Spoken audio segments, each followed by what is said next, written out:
Korbaners, dimanapun kalian berada, bagaimana kabarnya? Gimana? Masih suka membuang aset menggunakan tisu di kamar? Sebuah film berjudul Misjudgment tahun 2018 akan menceritakan tentang seorang bule yang datang ke Indonesia, di mana bule ini bukanlah bule konvensional pada umumnya, dan Anda akan sangat dibuat terkejut dengan apa yang akan dia lakukan selanjutnya. Cerot.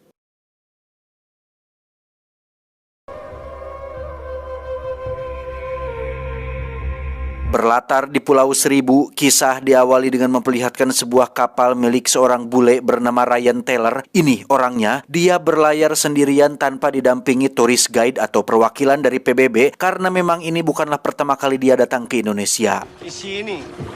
Ya, bisa isikan.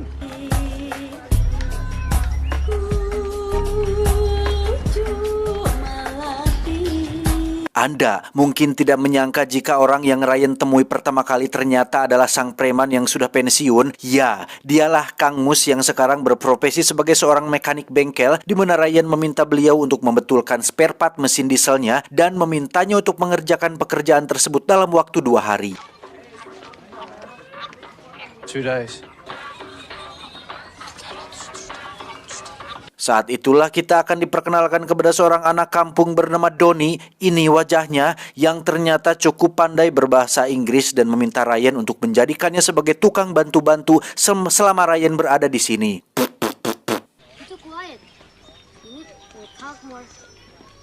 Saat sedang belanja keperluan itulah kita diperkenalkan dengan seorang janda sekaligus ibu kandung dari Doni yang bernama Jenti. Ini parasnya, dan si bungsu yang bernama Dewi. Ini wajahnya. Tanpa adanya sosok suami membuat kehidupan ekonomi Jenti menjadi sulit dan sering kali dibentak oleh pemilik warung karena memiliki hutang yang belum dilunasi.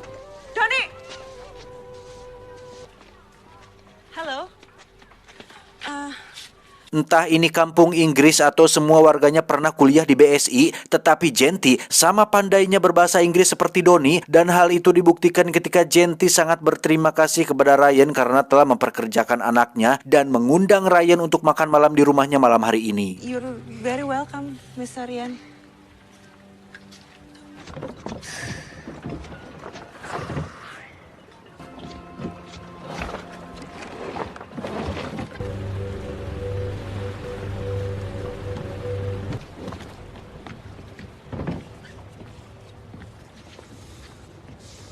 Let's get the rest.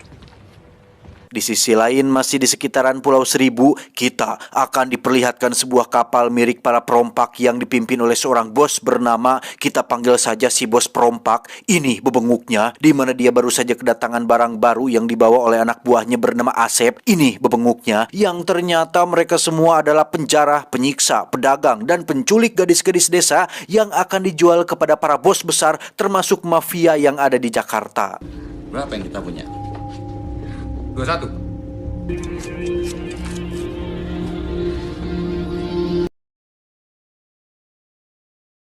Memutuskan untuk menghadiri undangan makan malam dari Jenti. Tidak dengan tangan kosong, Ryan membawa ikan laut tangkapannya untuk dimasak dan dimakan bersama di acara makan malam tersebut. You use your arrow? Good shot. Ryan cukup respek ketika Jenti dan kedua anaknya berdoa sebelum makan, Allahumma barik lana fima rojaktana wakina azabanar, sambil mengangkat kedua tangannya dan mengusap wajahnya seperti yang dilakukan oleh Doni dan keluarganya. Selesai makan, Doni memperkenalkan Ryan dengan ayam-ayam peliharaannya yang di situ dia mengeluh jika sering ada careuh yang mencuri dan membunuh ayam-ayamnya. Careuh itu kalau nggak salah sejenis musang lah, musang, bisa juga ganggarangan atau kerud lah, bisa mungkin kerud atau awan atulah kerud anjing. Should strips, huh? Nice.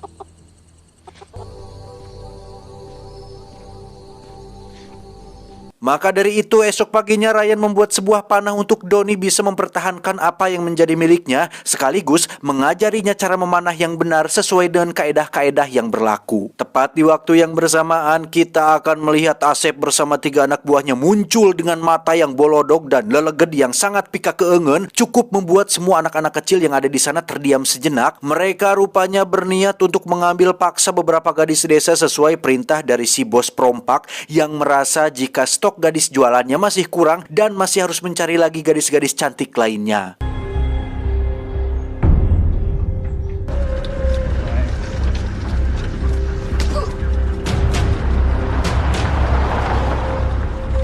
Ryan dan Donnie sendiri sedang berada di pasar untuk membeli beberapa keperluan makanan yang di situ Donnie menunjukkan kredibilitasnya sebagai seorang pembantu dengan menarik sendiri gerobak makanan yang pada saat bersamaan muncullah Asep bersama anak buahnya dan...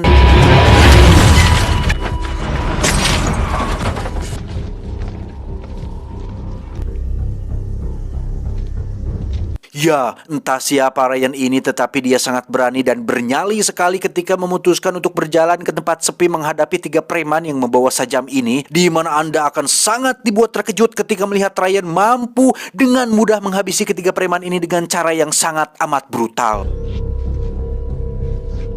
Dengar nggak? Oh tidak!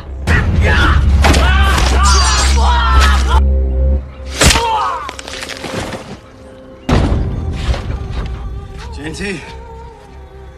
Dan betapa kagetnya Asep saat melihat ketiga anak buahnya sudah tewas dengan anggota tubuh yang sudah sangat mengenaskan dan mengerikan sekali, di mana Asep sebelumnya sudah berhasil mengambil foto wajah Ryan untuk dilaporkan kepada bosnya yang ada di kapal.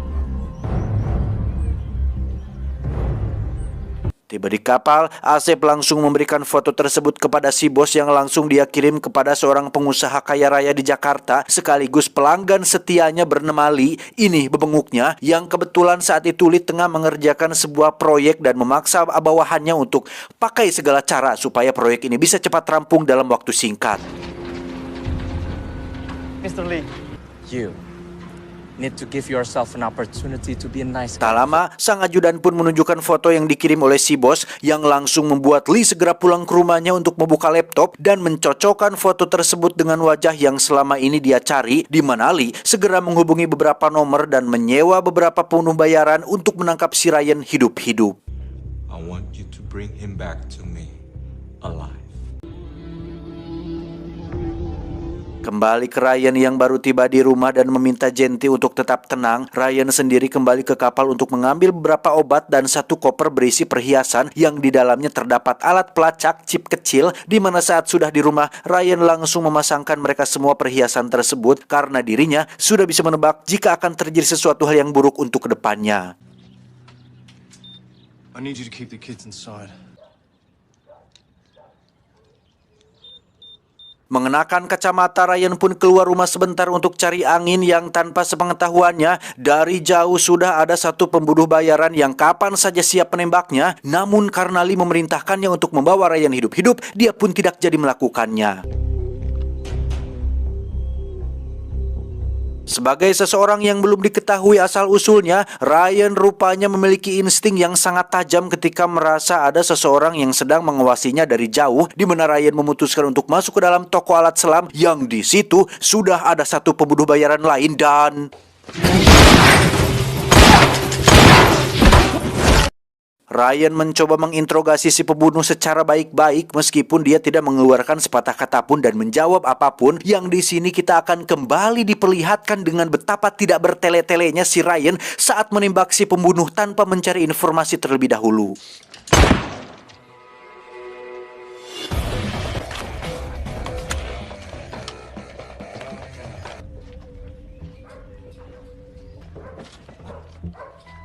Di sisi lain, kita akan melihat si sniper baru saja tiba di kediamannya yang di situ sudah ada Ryan sedang menunggunya. Mereka berdua ternyata sudah saling mengenal satu sama lain, yang akhirnya membuat kita menjadi tahu jika Ryan ini kemungkinan besar adalah seorang pembunuh bayaran. Si sniper pun menceritakan alasan kenapa dia menerima pekerjaan ini. Jelas semuanya ya gara-gara cuan, uang, apalagi atuh. Dimana si sniper rela membunuh rekan sesama satu profesinya hanya karena sedang butuh uang untuk menghidupi keluarga dan masa depan anak-anaknya. Dengan alasan apapun, Ryan jelas merasa kecewa dengan fakta ini, dan karena semuanya dilandasi atas nama bisnis, maka jangan salahkan Ryan jika si sniper ini harus mati tanpa bisa melihat keluarganya lagi.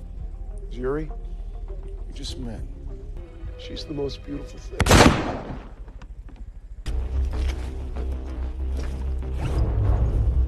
Mendengar jika dua pembunuh sewaannya mati, Lee pun menghubungi si bos supaya mengirim semua pasukan yang dia miliki untuk menangkap Ryan hidup-hidup, yang di sini kita akan diperlihatkan flashback sekaligus alasan kenapa Lee sangat ingin sekali mendapatkan Ryan, karena ternyata kedua orang tuanya tewas dibunuh oleh Ryan tepat di depan mata kepalanya sendiri. I've killed too many. Call him the message man.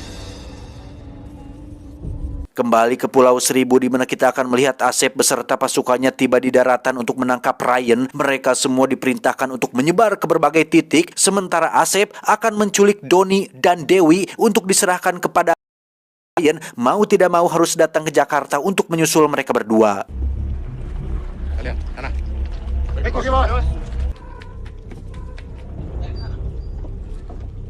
Alih-alih akan bisa dengan mudah menangkapnya, ternyata jumlah yang banyak tidak menjadi jaminan untuk bisa menangkap satu orang yang profesional, di mana di sini kita lagi-lagi akan diperlihatkan dengan betapa brutal dan beradrenalinnya si Ryan ini saat menghabisi semua pasukan dengan sangat mudah tanpa mendapatkan kesulitan sedikit pun.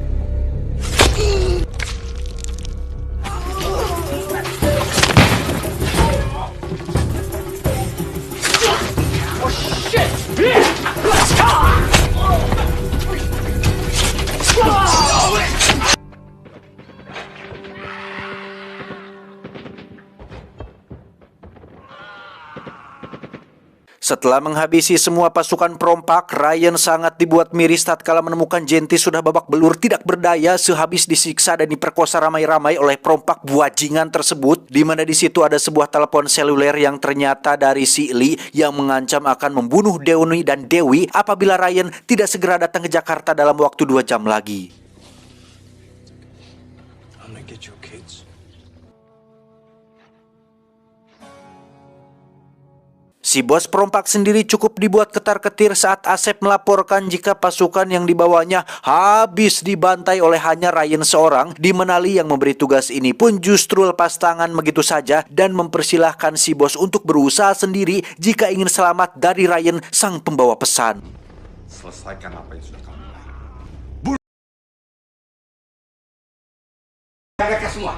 Dan ya, sama seperti The Boogeyman aka John Wick yang muncul dari kegelapan, Ryan berhasil menghabisi satu persatu anak buah si bos yang ada di dalam kapal, di mana Ryan memberikan sepucuk pistol kepada satu orang gadis dan berhasil menembak Asep tanpa memberinya kesempatan untuk bertarung terlebih dahulu dengan si Ryan.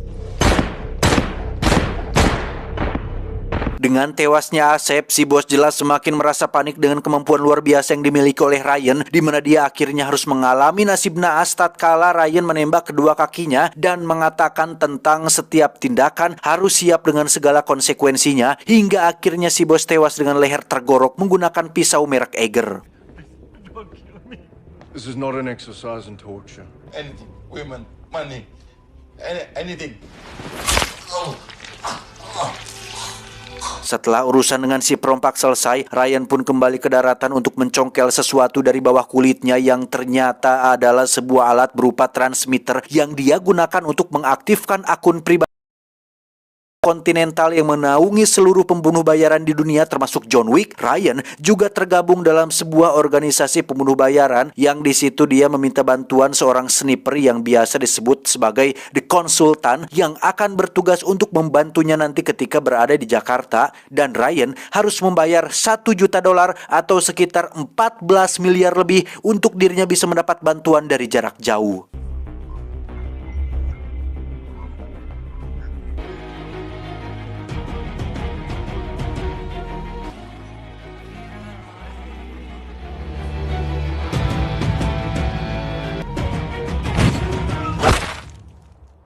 Singkat cerita, Ryan pun sudah tiba di Jakarta, lebih tepatnya di Tanjung Priuk, yang di situ sudah ada si konsultan yang mengarahkan Ryan ke tempat di mana dia menyimpan alat untuk mereka berdua bisa berkomunikasi. Setelah terhubung, Ryan langsung naik bajai dan meminta si Amang untuk mengantarkannya ke gedung tempat di mana Dewi Sandra sesuai dengan lokasi pada alat pelacak, yaitu berupa kalung yang dikenakan oleh Dewi sebelumnya. Where? Tiba di lokasi, si abang baja yang bernama Adi ini pun langsung ketakutan ketika Ryan memegang sebuah pistol, di mana Ryan meminta bantuan Adi untuk tetap stay di sini sampai kegiatannya di sini selesai dilakukan. Dan meski Adi sempat menolak, dia akhirnya bersedia ketika Ryan menjelaskan bahwa orang-orang yang ada di dalam gedung ini adalah para penjahat, psikopat, penculik wanita, penyiksa, dan orang-orang bejat yang memang pantas untuk dilenyapkan.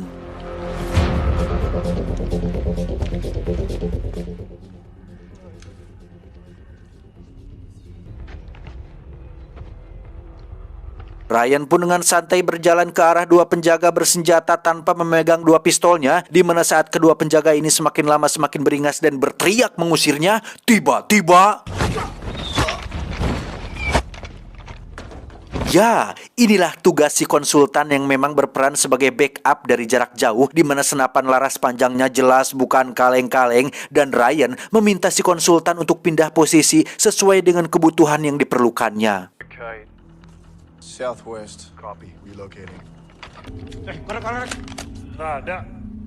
Pelan tapi pasti Ryan pun menghabisi satu persatu preman yang menjaga gedung ini, di mana Ryan menggunakan skill dan kecerdasannya untuk menghadapi mereka semua, sehingga jelas jika para preman ini bukanlah tandingan seorang profesional yang katanya Ryan ini memiliki track record mengerikan di masa lalu.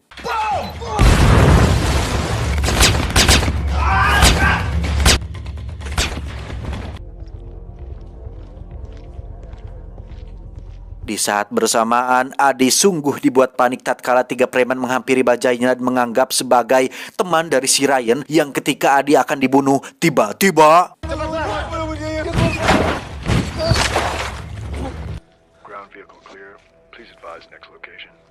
Ya, terima kasih konsultan. Berkat Anda, Mang Adi tidak jadi mati. Kembali ke Ryan yang akhirnya sudah sampai di lantai atas. Di situ hanya ada Dewi yang sedang disekap oleh beberapa preman yang dipimpin oleh seorang ketua preman bertato. Beliau rupanya penggemar berat Ryan sejak lama, karena berkat aksinya di Korea dan Brazil, si ketua benar-benar takjub sekaligus kagum dengan kemampuan Ryan yang bisa menyelesaikan misi yang terbilang mustahil ketika harus membantai ratusan pasukan Yakuza, mafia, para kartel hanya dengan seorang diri saja.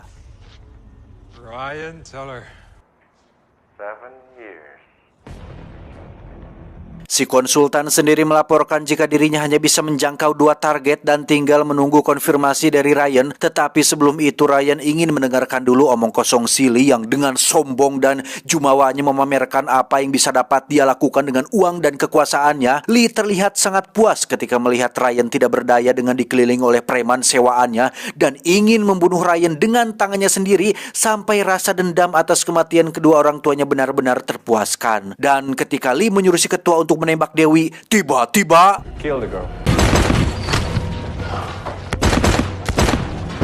ya, semuanya langsung habis dalam waktu kurang dari 3 detik, di mana Lee akan merasa sangat-sangat takut dan diserang perasaan panik untuk kesekian kalinya ketika melihat Ryan lebih brutal dan lebih tidak berperi kemanusiaan saat mencincang habis ketua preman tepat di depan mata kepalanya sendiri. You imagine the passion, Lee? Can you? Singkat cerita, Ryan pun menitipkan Dewi di rumah Adi dan meminta istrinya untuk mengurus dia sementara, di mana Adi diminta untuk mengantarkannya ke sebuah klub tempat Doni disekap. Yang ketika sudah sampai di sana, Adi dimintai tolong sekali lagi untuk pura-pura menjadi orang kaya dan berikan beberapa lembar dolar kepada para security yang ada di sana. This will be the last time that I'm going to help you. No more. Dengan penampilan layaknya orang kaya, ternyata tidak cukup untuk membuat seorang Adi menjadi merasa lebih percaya diri, sehingga dia akhirnya membeli sebotol air yang cukup jahat yang pastinya akan membuat tenggorokannya panas, sungut bau naga, wajah merah berkeringat, dan kepala yang balideg.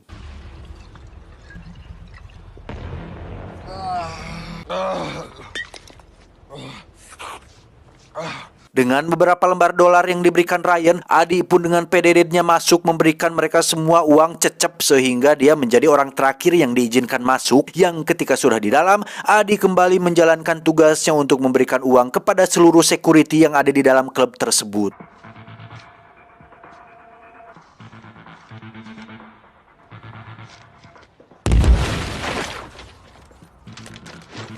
Dan ya, uang-uang tersebut bukanlah uang sembarangan, melainkan adalah sebuah kertas khusus yang dilengkapi dengan bahan peledak, di mana semua security yang ada di klub tersebut pun tewas dan membuat semua pengunjung pabaliut kocar-kacir tidak karuan.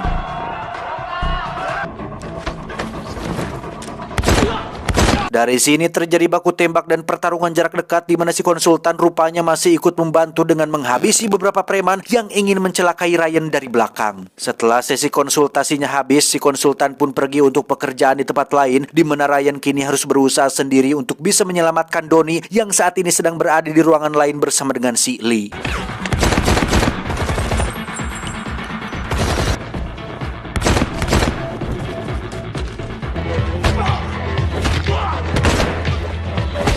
Di situ Ryan sempat bertemu dengan seorang bule yang cukup tangguh, tetapi dengan pengalaman dan dedikasinya, Ryan akhirnya berhasil menghabisi si bule. Tetapi ketika akan masuk ke ruangan tempat si Donnie disekap, Ryan justru bisa dengan mudah dilumpuhkan oleh seorang Lee yang sebenarnya tidak bisa apa-apa. Di sini agak aneh sebenarnya ketika Ryan yang seorang profesional dan cerdas masa dengan mudahnya dikelabui oleh Lee yang hanya bersembunyi di balik pintu, tetapi mungkin saja itu terjadi akibat Ryan yang sudah kelelahan atau kecapean setelah menghabisi seluruh penjaga yang ada di dalam klub tersebut.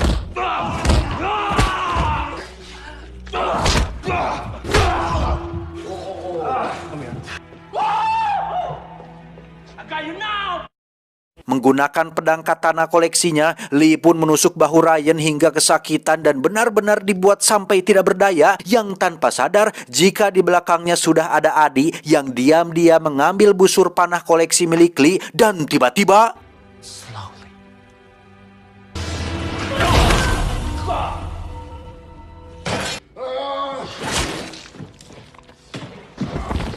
setelah semua selesai, Adi ternyata dari tadi bersembunyi di toilet dan luar biasanya tidak sendirian, melainkan dengan seorang wanita cantik. Lo. Sama seperti di perindapan, pihak berwajib datang di waktu yang sangat tepat sekali. Terima kasih. Ketika semuanya sudah beres, di mana Adi langsung kembali ke bajainya dan pulang ke Priok untuk istirahat di sana malam ini.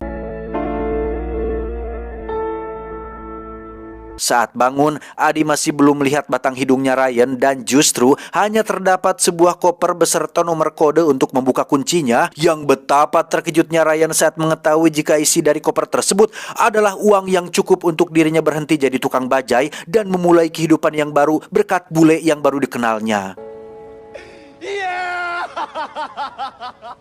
Tamat, ending yang cukup mengadrenalinkan. Sayang sekali ya, karakter Kang Mus alias Kang Epi Kusnandar kurang dieksplor, kirain bakal muncul lagi di tengah atau di ending gitu. Ternyata cameo saja. Adegan gelutnya cukup seru dan brutal, meskipun tidak sebaik Dread, karena ya harusnya jangan dibanding-bandingkan juga sih sebenarnya. Karena memang mungkin budgetnya yang pertama jelas tidak sama, penggarapannya jelas berbeda, sehingga secara keseluruhan film ini cukup untuk memuaskan hasrat-hasrat dan pori-pori kebrutalan yang ada di dalam tubuh Anda dan hormon testosteron yang mungkin sudah berkurang dan menyeruak di dalam sanubari jangar Anda. Pesan yang bisa kita ambil dari film ini adalah bila sikap lemah lembut hanya mengakibatkan timbulnya kekerasan, maka kekerasan adalah suatu bentuk kelembutan hati. Ali bin Abi Thalib.